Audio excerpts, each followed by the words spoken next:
Okay, welcome back. I hope you enjoyed your coffee break. You will have needed your coffee because we have quite a few intense sessions ahead of us to get through before lunch. Right now we are continuing with the emerging markets theme that we established right at the very beginning. Our focus for this session is going to be particularly on India and on Africa, and we're really lucky to have three of the people who are playing a really central role in technology and also generally in development in those parts of the world. So I think we're in for a lot of excitement, and I hope that you will be active in helping me ask them questions. We'll have the same drill as before and have about 10 minutes of conversation with each of our leaders, and then a general discussion. So do get your questions ready. I was disappointed that I had to chip in the morning. We're going to start with Sunil Bharti. And as I said, the Financial Times is your guide to this conference. We have a story about him and a new African venture of his on the second front of the FT today. I didn't coordinate that. He is one of India's leading entrepreneurs, extremely important in financial services, in retail, and of course in technology and in mobile technology.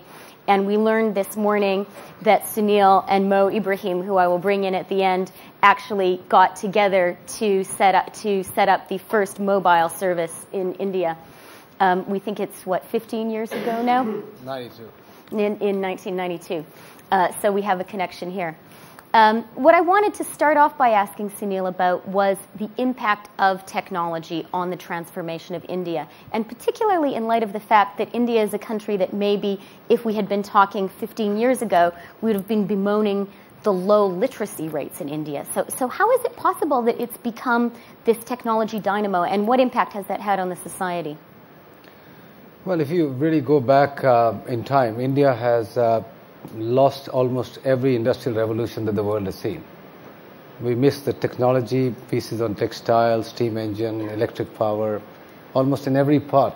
A country which was a few hundred years back one of the largest economies just suffered on account of lack of absorbing technology.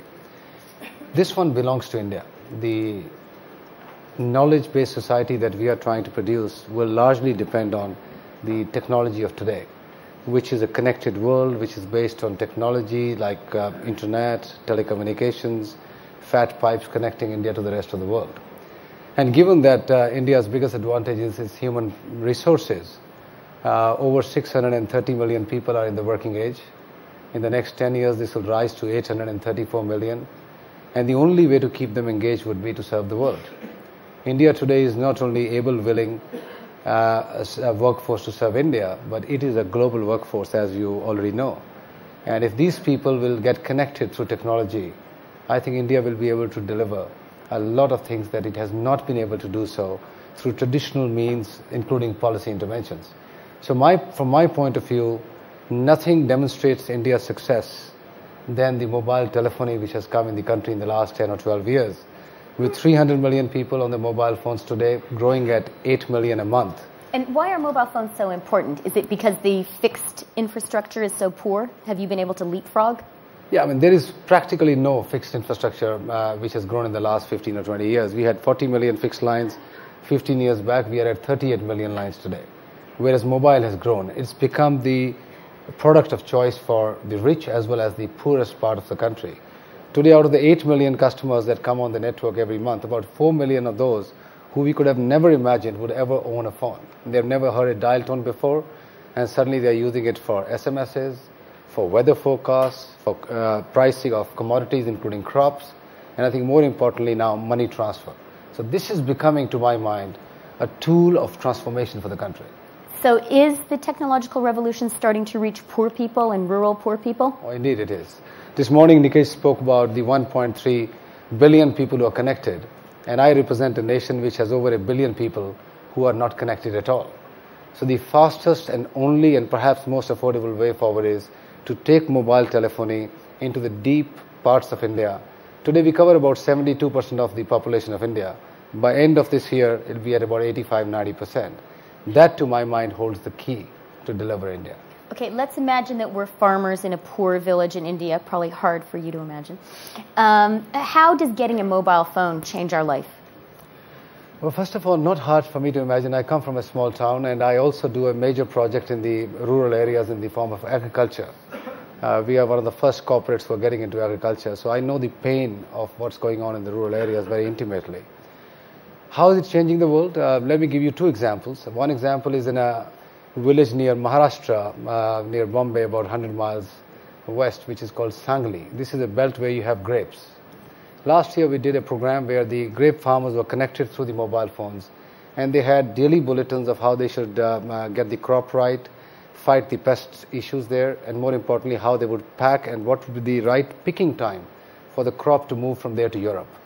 Last year, for the first time... Daily sound bulletins? Yes, SMSs and sound bulletins. And they could link in, hear all the bulletins, and ask the questions. India, for the first time, exported 4,000 containers of grapes to Europe last year. And you think that was directly due to the fact that the farmers were connected with the world, with weather, with... Yes, absolutely. The second more important one is, this time of the year, a few million people move from the eastern part of India to north part of India for harvesting the crop. That is in Punjab and Haryana. Every day there is a train load of people going back and forth carrying 10 pounds, 50 pounds back to the families to deliver monies for hospitalization, childbirth, death, emergencies, and there's no other way. Today they can transfer money. They have to physically do it. So it's physical couriers. There are couriers who carry these envelopes from millions of laborers, and they go up and down into Bihar and Odisha. And now you can transfer the money on a mobile phone, 50 rupees, 100 rupees, on a daily basis by the second, and it's delivered on the other side the same moment. These are the two transformational things that have happened. And last piece, if I may say, is Indian expatriates delivered $27, $28 billion into India every year. If you are in Southall wanting to send 50 pounds into Punjab village, it costs you 10 pounds for same day delivery. 10 quids on 50 pounds. You can do through Western Union SMS with us now at 1p. That, to my mind, holds the key to deliver India in a dramatic manner. And what's the social impact of this kind of empowerment of people who haven't had a voice? Is that causing tensions? No, quite the contrary. In fact, to my mind, when you're connected and information can flow, you avoid rumors spreading in a country like India. There have been issues where there were some riots in one part of the country, and you had communities of a particular segment rising all across the country. Today, the information flows very quickly, and you can quell and actually take care of the disastrous situation that could occur on one hand. On the other hand, you are now delivering babies in the villages through mobile phone intervention, and somebody is guiding from the other side. So to my mind... someone speaks to the midwife on the phone. That is right. And this is happening all across the country now. So to my mind, this is actually bringing more social order and harmony in the country. You've touched on a question I wanted to ask you, which is this empowerment reaching the women? I note there's a single gender on the panel here, and when people talk about development, they often observe that educating women and empowering women is really an essential step. So are women also, particularly in these rural areas, are they reaping some benefit from this too? Do they get the phones? I would say not as much as we would like to, but there's always a trickle-down effect. I would say in the urban centers, women are higher users than men. But as you go into the villages, you're seeing the village or a village ahead of the family adopting the mobile phone first. And he doesn't let his wife use it? No, it becomes a family phone. It actually becomes a family phone, but women takes time to get used to technology, used to sending SMSs in the villages, because you must realize that in India, the education for women has been extremely low in the rural areas. That is changing, and changing very fast. To my mind, give it another 10 years, you would start seeing no gender disparity in adoption of technology in most parts of India. And what about the physical infrastructure? All of this sounds fantastic, but at a certain point, even if everyone has a mobile phone, if there's no road to get to that person, when does that start being a real block to development? Well, I would say infrastructure is the biggest issue in India. And thankfully, through telecommunications, we have been able to bypass this disadvantage that we have. 4 brand new airports are coming, big road programs underway, railways are fairly effective. But it's going to take time for us to reach the rural areas. So the fastest way for us is to go through telecommunications, which we are doing. But does that move physical goods? No. When we are trying to move produce out of the farms to the urban centers or airports to take them out of India, it's a complete disaster. It's broken, that piece. Now that will take some time. So through telecom, I would say to a large extent, we are mitigating some parts of the lack of infrastructure in the country. The good news is in the current 11th plan, India has committed $500 billion for hard infrastructure.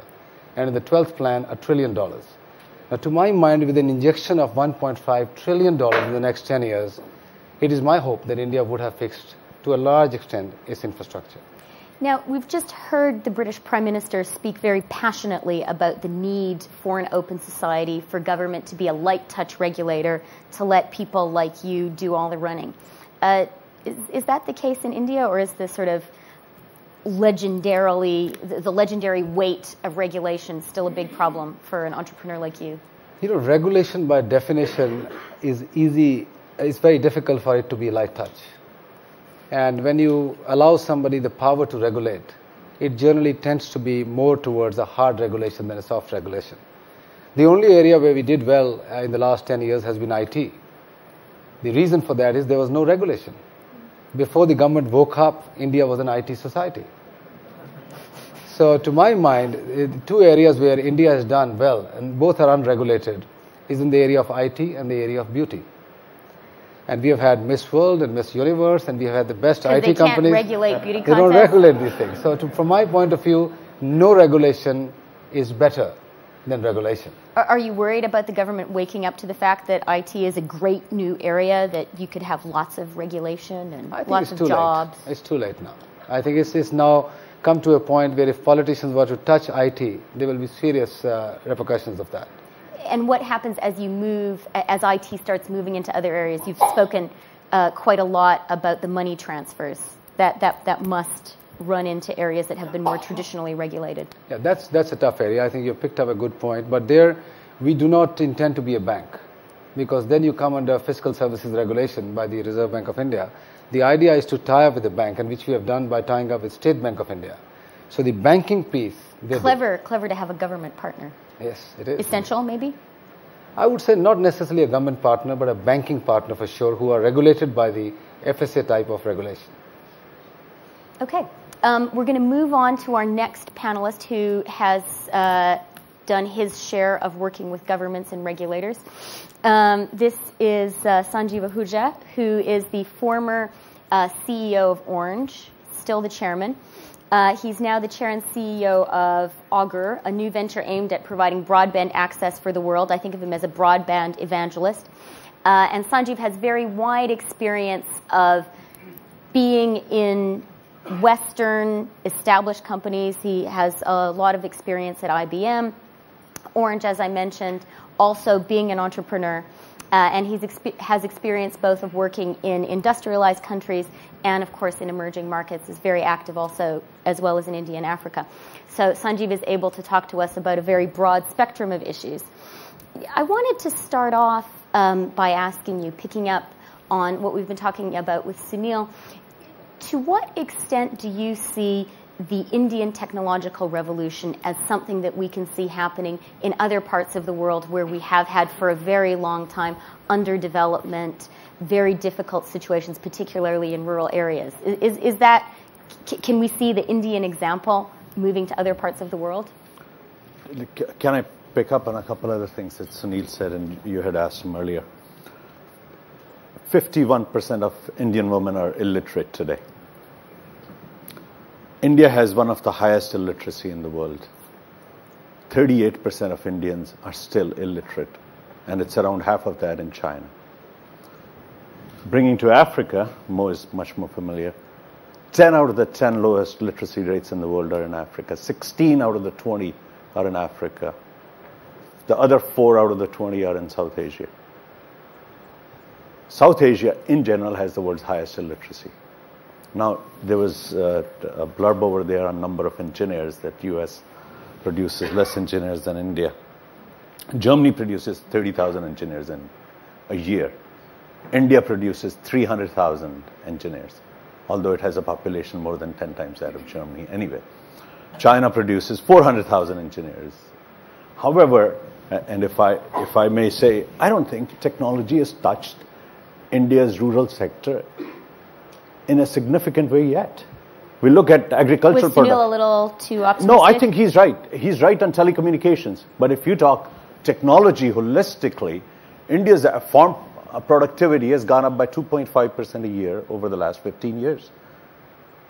Industrial production has gone up 8, 9%, 10% at times over the last 5, 10 years. So if you look at technologies, telecommunications is one segment of technology. If you look at energy, you look at food production, you look at the other segment of the economy, it really hasn't touched the rural areas at all. And I can take the same thing over to Africa. 80% of sub-Saharan Africa does not have electricity today. So India is a wonderful example for a segment of Indian society.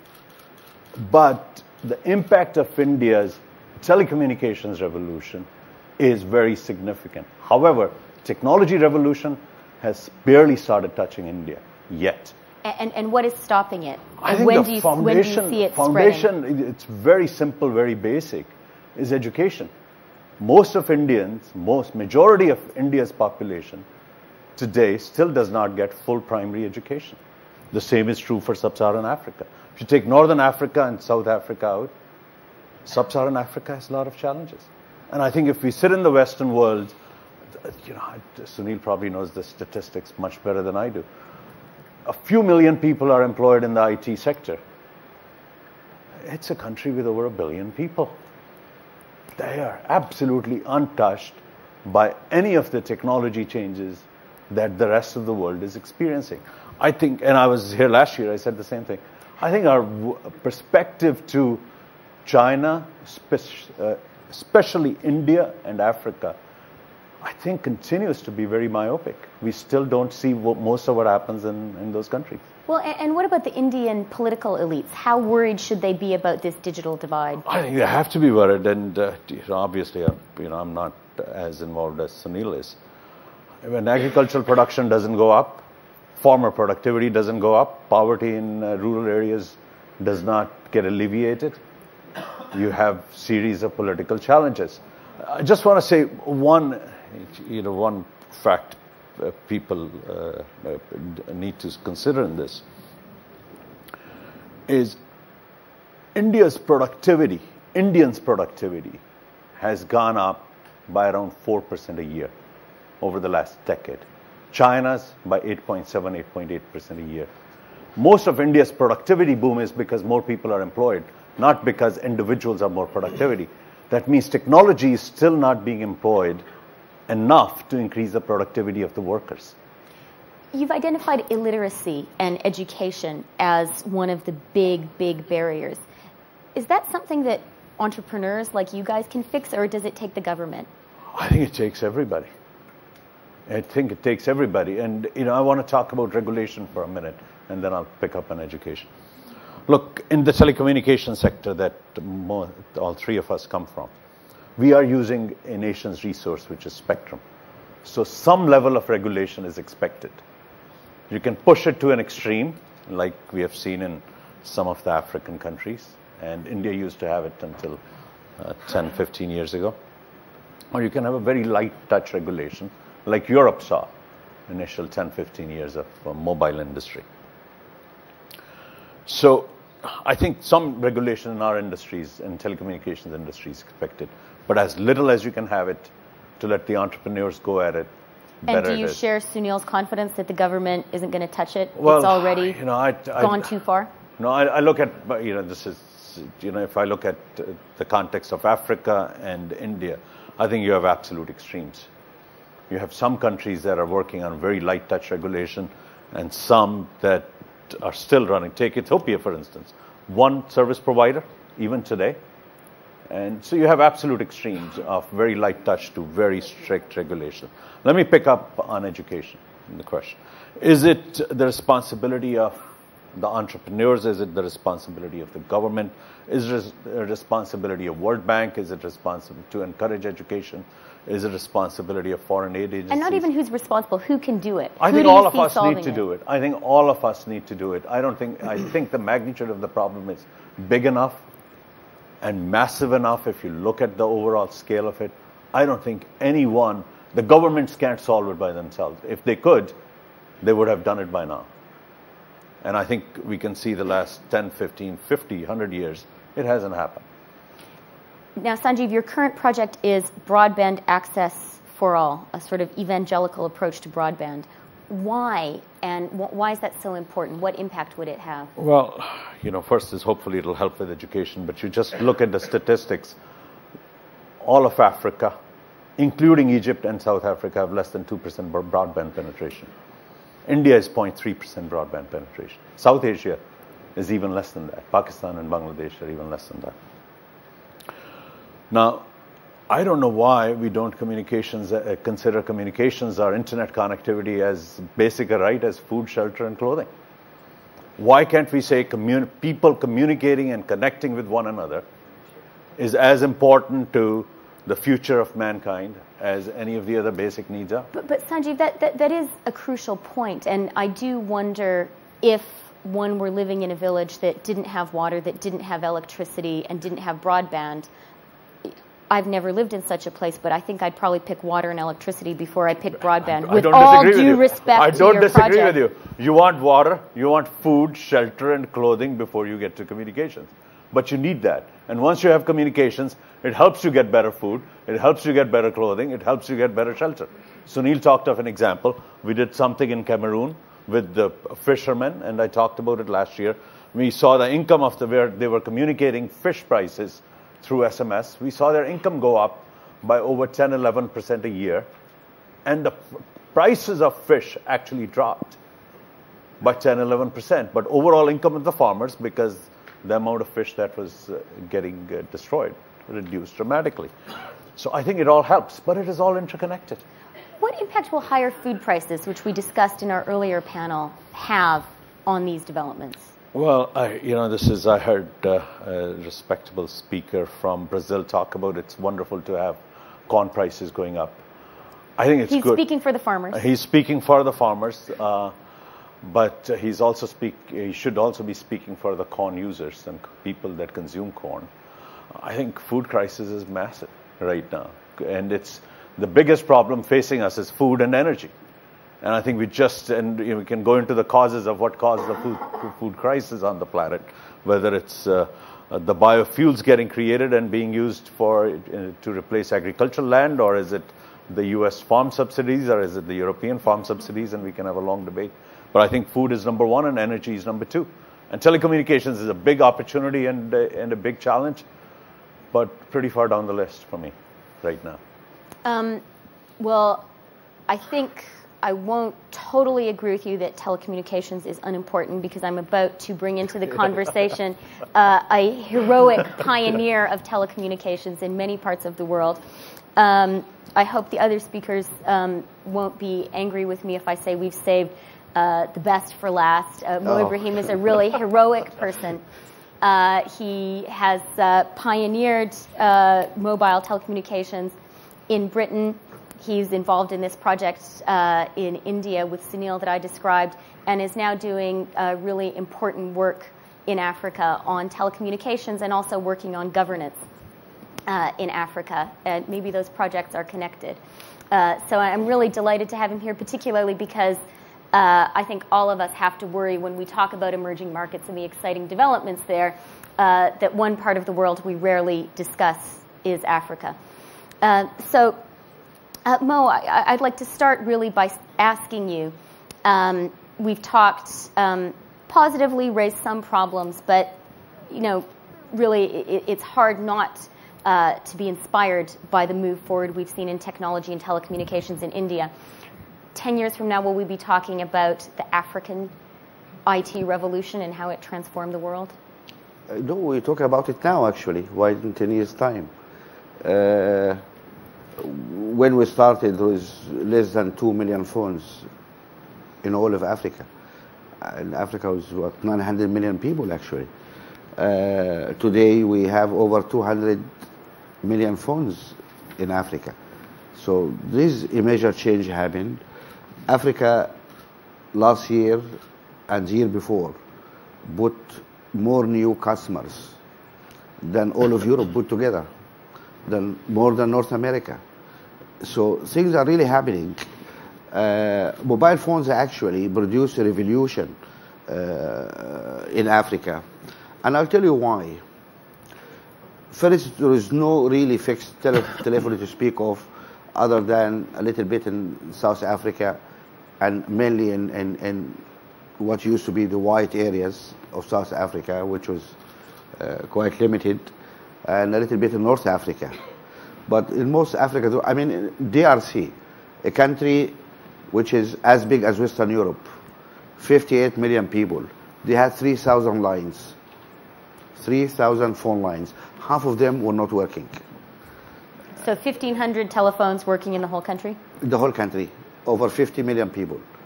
Today they have over 6 million people connected. It just shows how things changed.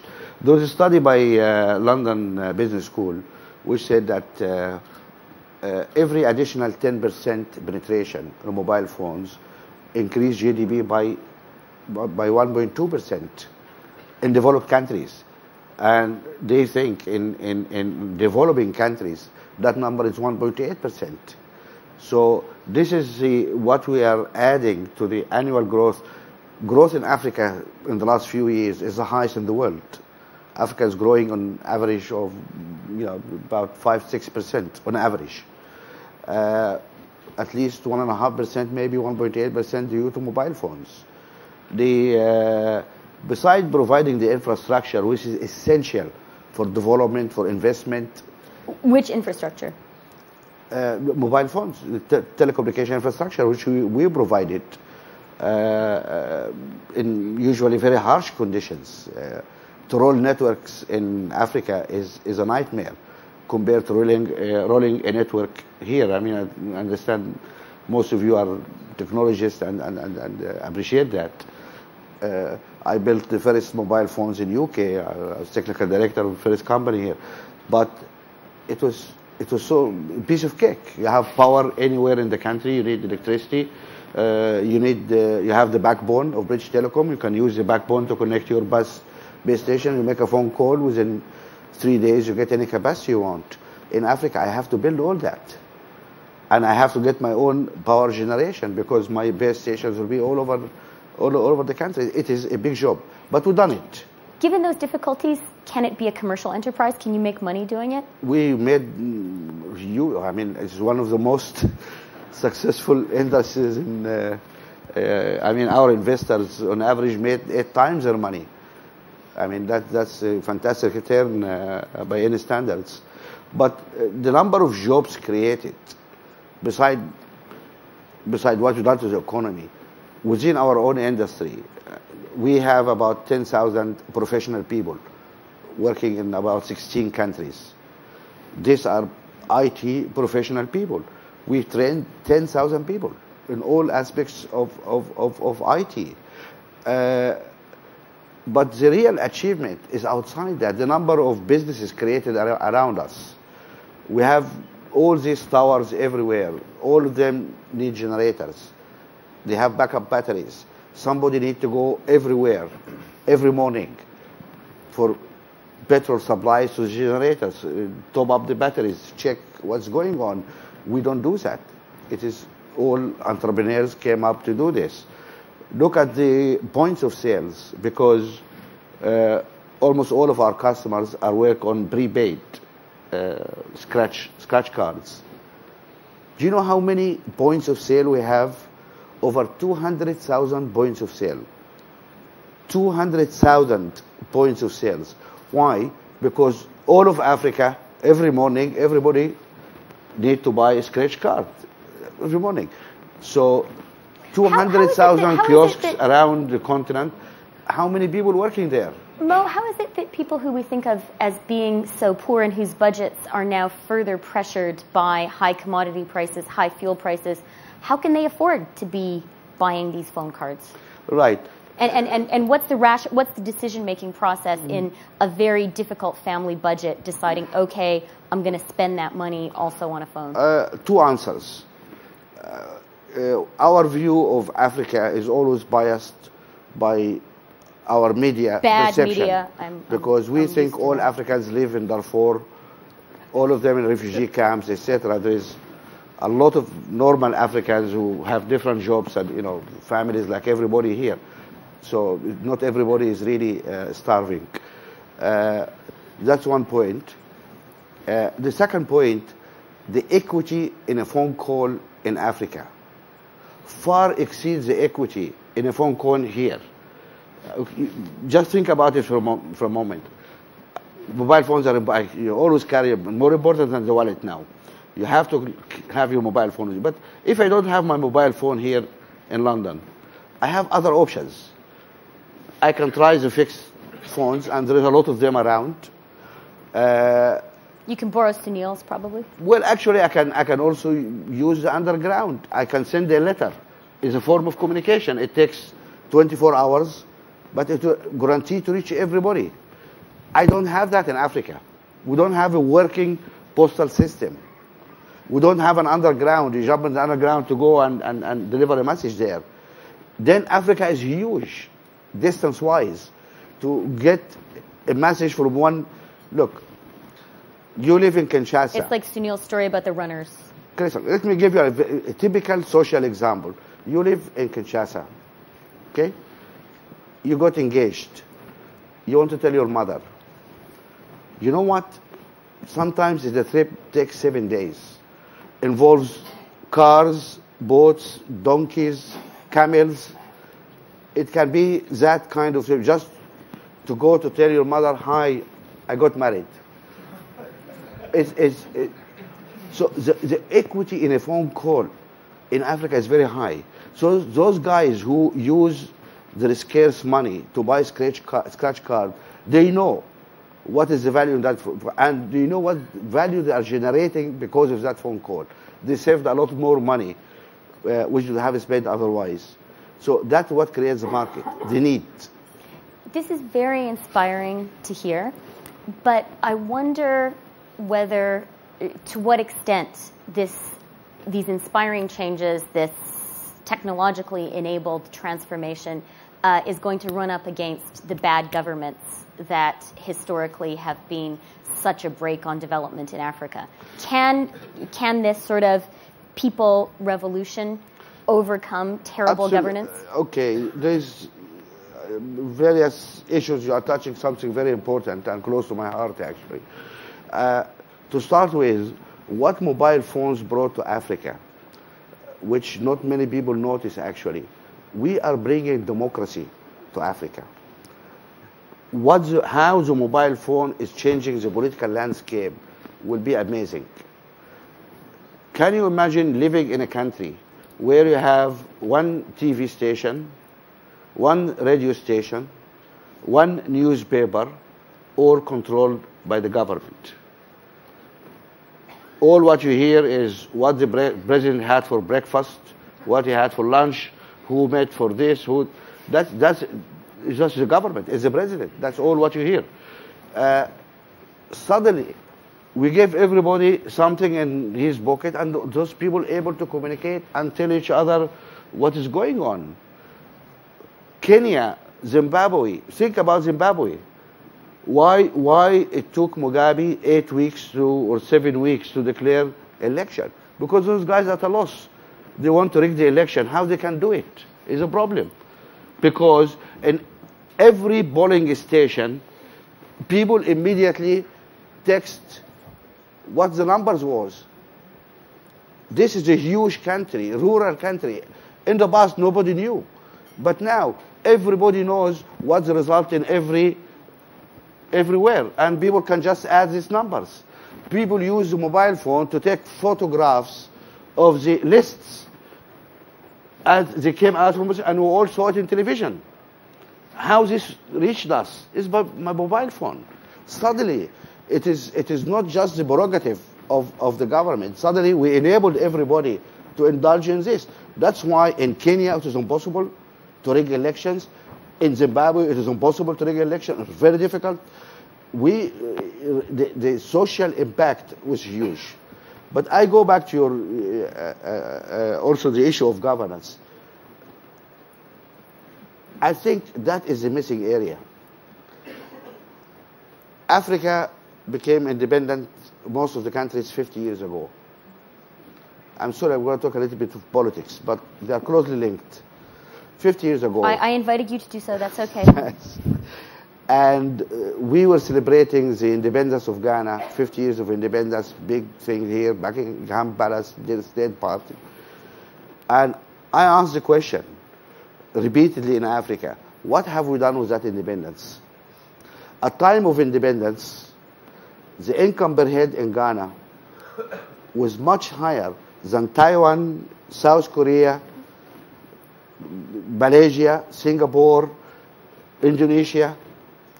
Now, the income in South Korea is 70 times the income in Ghana. So we say, what you have done exactly with the independence, guys? Yeah, it's a damning indictment, isn't it? What exactly have we done with independence? My view, personal view here, there have been a catastrophic failure in leadership and governance.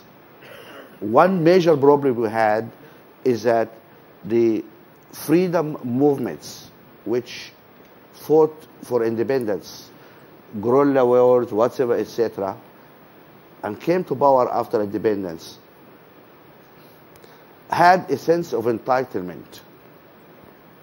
We freed you, so we must rule you. And maybe we must become very rich. And if you don't accept, then you are a traitor, treason. That is what keeps Mugabe there.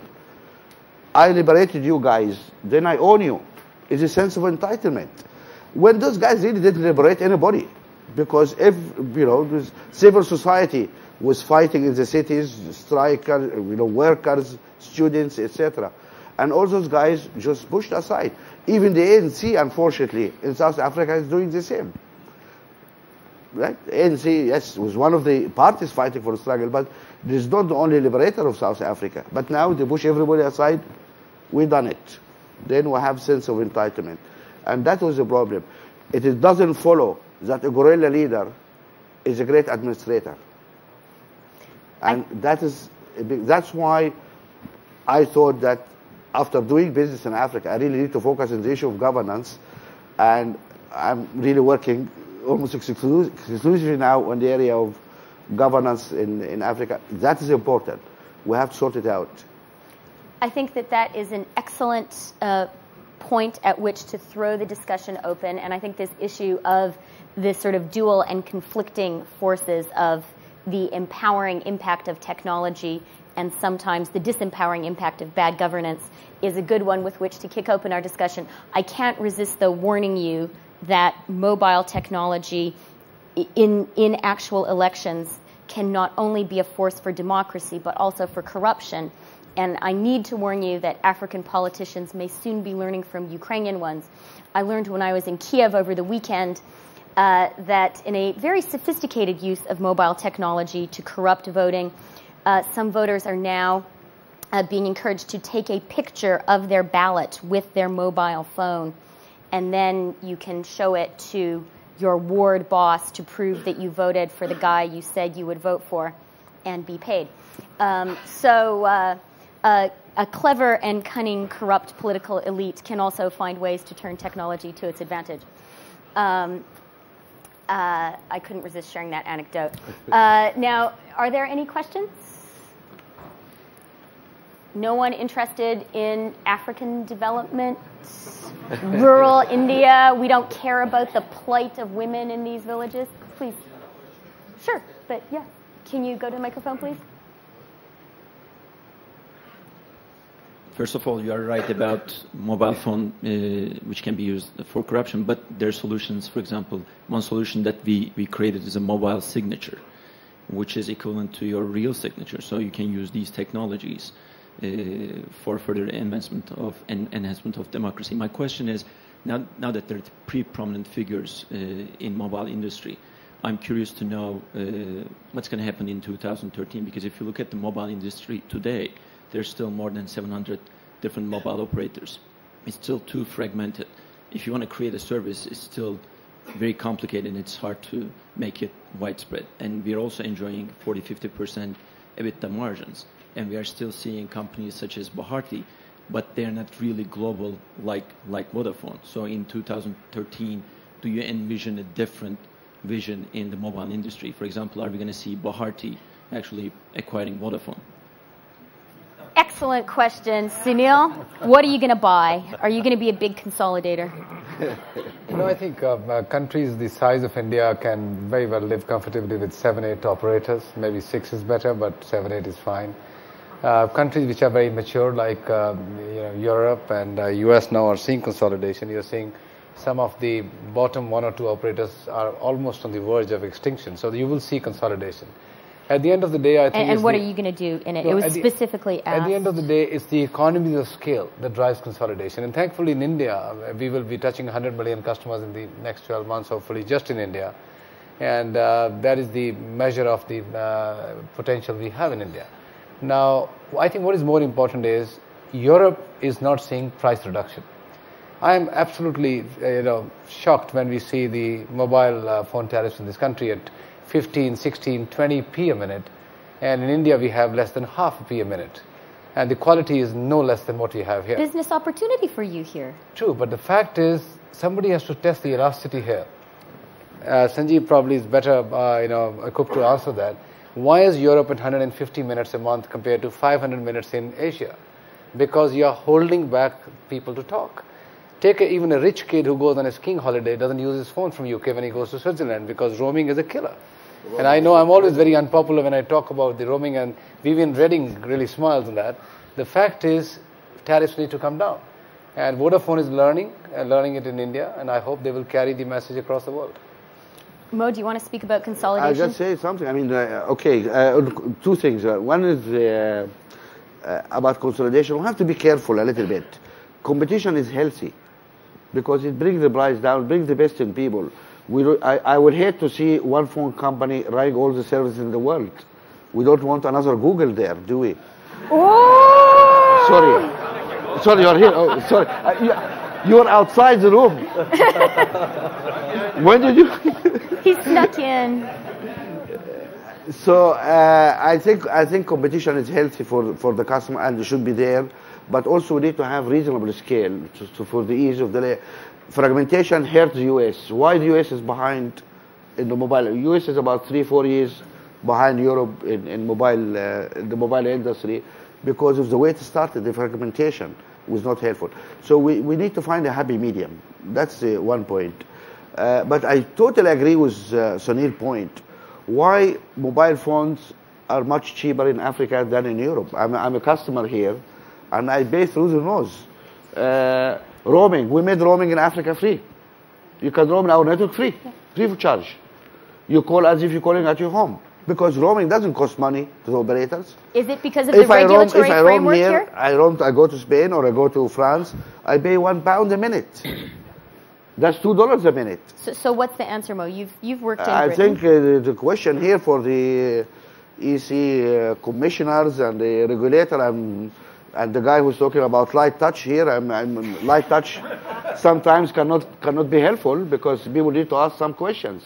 So I have to answer some of this. I won't answer all of it. And we promised to let Gordon Brown know Yes. that he has to get a little more involved. I think so.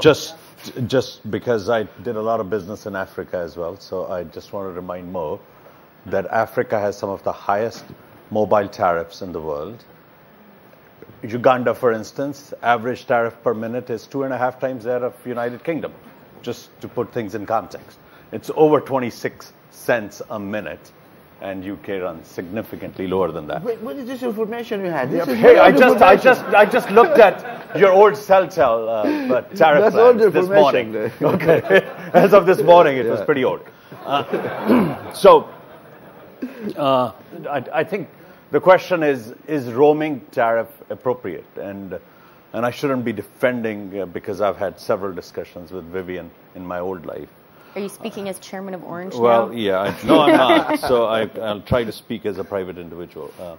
I think what we saw in Europe, and I will pick up on what Sunil said as well, is the highest penetration rate in the world is because regulators provided a light touch. Here we're running 120, 130% penetration. We don't see that in the United States. We don't see it anywhere except some of the Northern European and Asian countries. Middle East is getting there now very rapidly. Middle East is getting there. I'm going to cut you off there. We have time for one more question. Please. Yeah, I'm particularly interested in money Can you transfer. introduce yourself? Hi, my name is Matt. I founded a company called Kiva. I do a lot of money transfer in Africa, and I'm particularly interested in money transfer via cell phone in Africa, and wondering about the prospects of country-to-country money transfer in Africa via mobile phones, and any progress being made on that and the current state of that initiative in general. Thanks.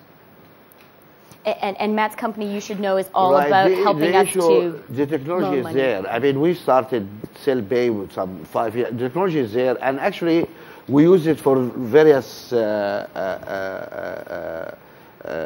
applications where we can escape regulation. I mean, like, you can buy airtime for your mother who lives somewhere else, and you can do that easily, or pay some bills. Our problem really is the banking licenses. That's the big issue, and that's where really Can you use Sunil's model of having a bank partner? The regulation in Africa can be a nightmare. It's really. I give you, if you have time, I give you an example. Very quick, because Nikesh will kill us otherwise. Right. I give you a small example about how regulation really sometimes is. You all know Kinshasa is the capital of DRC, Brazzaville is the capital of the Congo. And they are separated by a river, just by a river. And a typical fixed call between these two capitals, which just across the water, the call will go to France, go to Belgium, and then come back. Because Kinshasa was a pre-colony of Belgium, while Brazzaville was a pre-colony of France. And that call cost $10. And we happen to be operating into two countries, and we have international licenses. And but we use satellite to say, and we had discussion. I said, look, we just want to put a microwave shot across the river. And we have international licenses, enable us to take that. No. It took us a year of discussion with some stupid regulators to try to explain to them there's no difference using a satellite or using a microwave. It is the same shot. What's the problem? And after 1 year, they accepted. When we connected that, we declared the two capitals as a local. It became a local call. It became 40 cents, went down to 30 cents, and the traffic increased 70-fold in 1 week. That is the regulator holding back. You know, when I'm gonna stop you there now, Mo, because it's a great moment of the triumph of entrepreneurs and of people over stupid regulators, as you put it.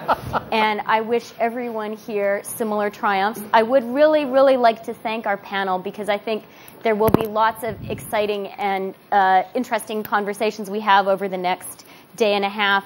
But I don't think that we will touch on issues as important as the, I hope, successful technological revolution in Africa and in rural India.